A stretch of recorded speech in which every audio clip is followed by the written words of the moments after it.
memberikan panduan. Panduannya diantaranya dalam surah An-Nahl ayat 125. Allah Subhanahu wa taala berfirman, "Ud'u ila sabili rabbika bil hikmati wal mau'izatil hasanah." Serulah manusia ke jalan Rabbmu, ke jalan Allah Ta'ala, bil hikmati, dengan kearifan, wise, wisdom, dan dengan pelajaran yang baik. Tidak mungkin kita bisa menyampaikan nasihat dengan wisdom, dengan kearifan, dengan pelajaran yang baik jika tidak ada kesabaran dalam diri kita. Nah, karenanya saling menasihati untuk bersabar ini penting sekali. Kita tahu kadangkala sedemikian geramnya seorang mukmin melihat suatu kemungkaran, akhirnya dia meledak. Akhirnya dia tampil dalam bentuk marah yang justru menimbulkan rasa takut pada umat, pada pihak yang sedang diberikan tausiah, tawasau, nasihat. Karenanya tawasau bis sabr menjadi sangat penting, karena dialah yang menjadi faktor yang menyebabkan orang bisa tetap istiqomah di atas jalan yang lurus. Tidak kehilangan kesabaran, akhirnya kehilangan arah.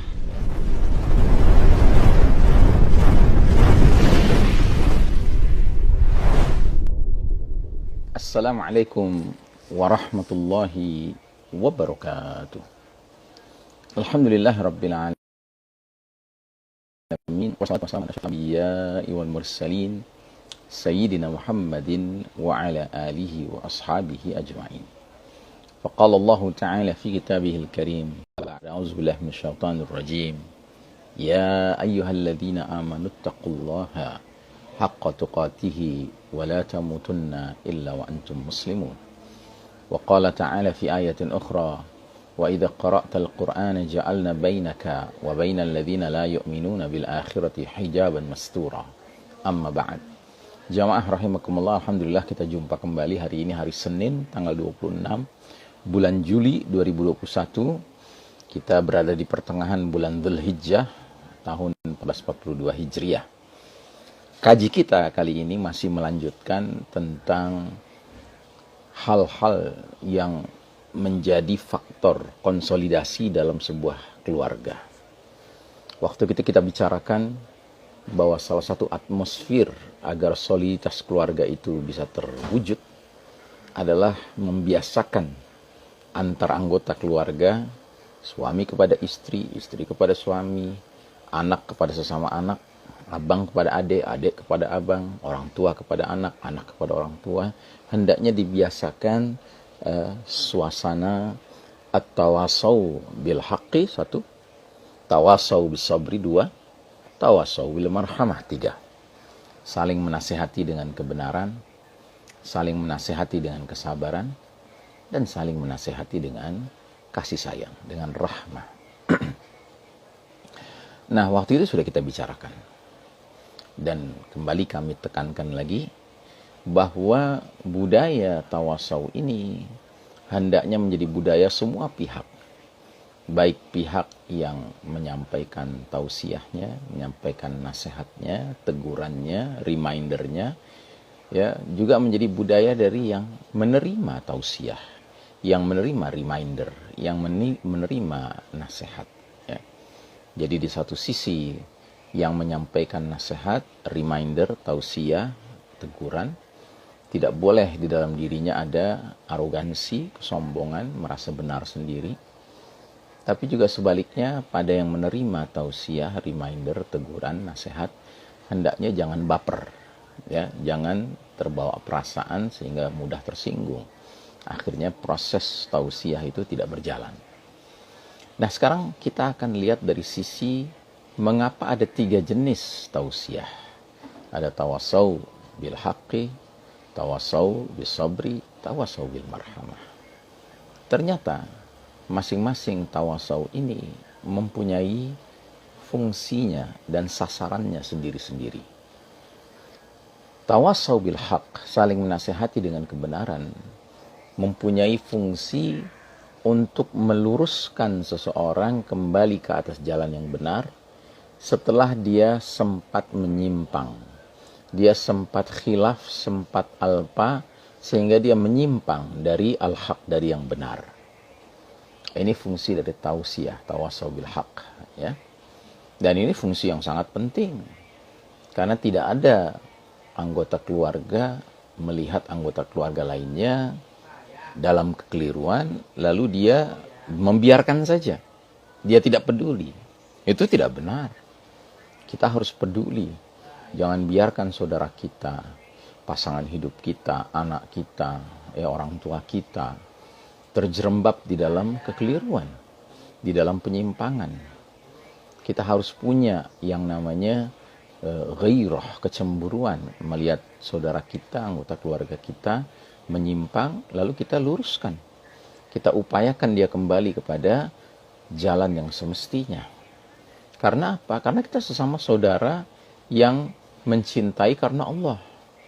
Ukhuwah yang kita bangun bukan ukhuwah duniawiyah, bukan persaudaraan semata-mata di dunia ini, bersenang-senang, berakrab-akrab di dunia, lalu kemudian di hari berbangkit saling menyalahkan. Nauzubillahi min dzalik. Tapi kita ingin ukhuwah kita ini ukhuwah yang abadiyah, yang tentunya abadi. Di dunia kita saling berkasih sayang, sampai ke akhirat kita saling berkasih sayang. Dan salah satu buktinya adalah saat kita melihat saudara kita, anggota keluarga kita mengalami penyimpangan, ya segera kita berikan reminder. Kita berikan teguran, ya. Jangan kita biarkan saudara kita dalam kekeliruan. Yang kedua, tawasau bis sabr. Mengapa diperlukan selain tawasau bil haqqi ada tawasau bis sabr? Saling menasihati untuk bersabar. Sebab berjalan di atas jalan yang lurus ini, terkadang kita tergoda untuk menjadi tidak sabar, untuk menjadi tidak terkontrol, tidak terkendali. Apalagi kalau kita ini seorang yang mempunyai gairah, passion untuk amar ma'ruf nahi mungkar. Ketika kemungkaran itu berlaku, seseorang itu terkadang langsung ingin bereaksi. Itu bagus, langsung ingin bereaksi menunjukkan kepedulian. Cuma seperti apa reaksinya? Karenanya Islam memberikan panduan. Panduannya diantaranya dalam surah An-Nahl ayat 125. Allah Subhanahu wa taala berfirman, "Ud'u ila sabili rabbika bil hikmati wal mau'izatil hasanah." Serulah manusia ke jalan Rabbmu, ke jalan Allah Ta'ala, bil hikmati, dengan kearifan, wise, wisdom, dan dengan pelajaran yang baik. Tidak mungkin kita bisa menyampaikan nasihat dengan wisdom, dengan kearifan, dengan pelajaran yang baik jika tidak ada kesabaran dalam diri kita. Nah, karenanya saling menasihati untuk bersabar ini penting sekali. Kita tahu kadangkala sedemikian geramnya seorang mukmin melihat suatu kemungkaran, akhirnya dia meledak. Akhirnya dia tampil dalam bentuk marah yang justru menimbulkan rasa takut pada umat, pada pihak yang sedang diberikan tausiah, tawasau, nasihat. Karenanya tawasau bis sabr menjadi sangat penting, karena dialah yang menjadi faktor yang menyebabkan orang bisa tetap istiqomah di atas jalan yang lurus. Tidak kehilangan kesabaran, akhirnya kehilangan arah. Ya. Yang ketiga, tawasau bil marhamah. Saling menasehati dengan kasih sayang. Nah, ini di mana pula peranannya, di mana pula fungsinya. Fungsi daripada tawasau bil marhamah adalah al-hifdzu, al-hayawiyah, memelihara vitality, vitalitas. Terkadang seseorang itu di jalan yang benar, sudah bagus dia di jalan yang benar. Terkadang seseorang itu dia bersabar di atas jalan yang benar, sudah bagus dia bersabar di atas jalan yang benar itu. Tapi sayang, dia tidak memiliki vitality, vitalitas, hayawiyah. Dia tidak memiliki apa yang disebut dengan suasana hidup suasana passionate di dalam menjalankan kebenaran, di dalam meniti siratal mustaqim. Jadi dia di atas siratal mustaqim tapi kering, terasa seperti gersang. Nah, dengan adanya saling menasihati dengan kasih sayang ini, timbullah cinta, timbullah kasih sayang, timbullah rahmah. Nah, ini sangat diperlukan. Karena apa? Karena kasih sayang, passion,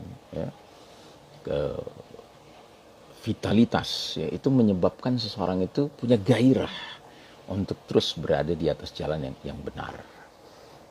Tapi jangan gairah saja, karena kadang-kadang dengan gairah saja akhirnya malah menyimpang. Makanya ini perlu dipadukan ketiga-tiganya, saling menasihati dengan kebenaran untuk hifzul asalah, memelihara originalitas seseorang di atas jalan yang lurus. Tawasaw bis sabr, untuk hifdzul istimrar, memelihara kontinuitas seseorang di atas jalan yang lurus. Dan hifdzul tawasaw bil marhamah, untuk hifdzul hawiyah, memelihara atas perjalanan, di atas perjalanan jalan yang lurus ini. Saudaraku rahimakumullah, mudah-mudahan kita bisa menjadi hamba-hamba Allah yang memang saling mengasihi, saling mencintai satu sama lain karena Allah Ta'ala, khususnya dalam keluarga kita masing-masing. Suami istri saling mencintai karena Allah. Orang tua dengan anak saling mencintai karena Allah. Sesama anak dengan anak, abang dengan adik, adik dengan abang, saling mencinta karena Allah. Kalau suasana ini bisa kita bangun, Masya Allah, berlakulah kalimat yang terkenal, baiti jannati, rumahku adalah surgaku.